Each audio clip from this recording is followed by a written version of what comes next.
Hi there, this is Dr. John Whitcomb talking about Biotoxins Part 8, Absent Androgens. How many men do you know who say they have low testosterone? Or how many ads do you see advertising low testosterone? Can you imagine at least half of them having that absence from biotoxin illness? So when you hear this in the future, perk up your ears and think about this thought. How could that happen? Well, first of all, let's just briefly review how biotoxins affect you. You breathe them in. You know those little tiny particles you see floating in the air on the midwinter sun slanting across your living room. Those are big particles. Imagine something 1,000 times smaller that you'd never even see then. But what end up being dust bunnies under your bed.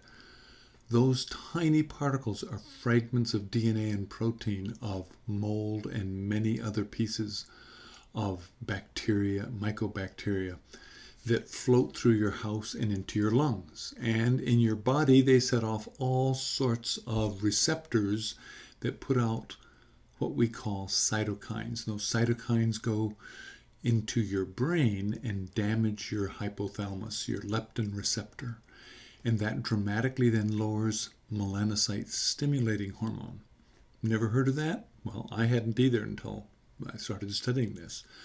Melanocyte-stimulating hormone was discovered as the hormone that makes you tan. Pretty trivial thought, but in fact is foundational to many critical processes. So biotoxins lowering melanocyte-stimulating hormone end up with lower androgens.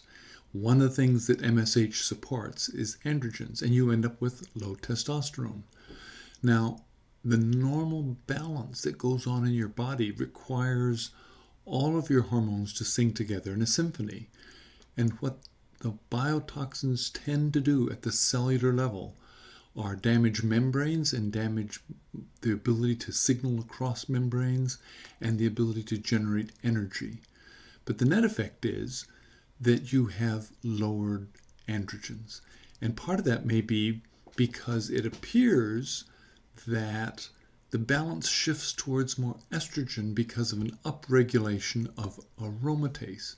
Now, aromatase is the last enzyme in the step that takes testosterone and turns it into estrogen. So women have the same amount of testosterone as men, but they have an activated aromatase, and so they make most of their testosterone into estrogen. Men typically don't make estrogen, at least too much. Well, with mold toxins, you do. Well, how do you fix that? Well, it turns out we don't really know this whole story, but you probably can fix it better by taking DHEA than by taking testosterone. Because when you just take testosterone, you're going to suppress it. What's going to work for me? I personally have started measuring MSH in my low testosterone men, and I'm finding a lot of it.